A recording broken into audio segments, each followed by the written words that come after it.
Ce cours sur Paul et la littérature paulinienne est évidemment un cours fondamental et important de tout premier cycle de théologie.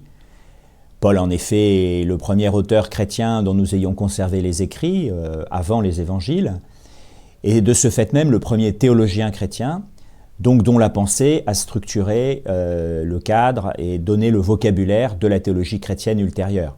C'est donc un auteur incontournable et fondamental. Alors, plutôt que de le prendre uniquement sous l'ordre des débats théologiques, il me semble important de commencer vraiment par sa personne.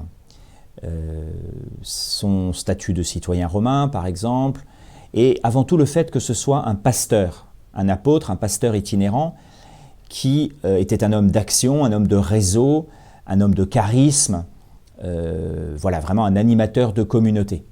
C'est dans ce cadre-là que les lettres ont été écrites.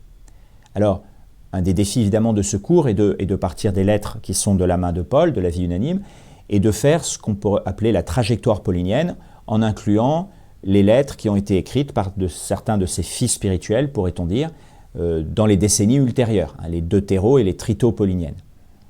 Voilà, donc il est important de situer Paul dans sa culture, de voir les ressources qui ont été les siennes, ressources de sa culture juive pharisienne, notamment dans les techniques d'interprétation de l'écriture, et puis son appartenance à la culture hellénistique, d'où son sens de la rhétorique grecque et son usage de certains lieux communs de cette culture.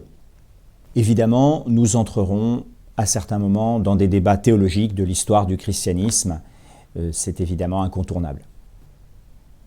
Comme le cours est assez long en nombre d'heures, il inclura des exercices pratiques à certains moments, selon la pédagogie actuelle du centre.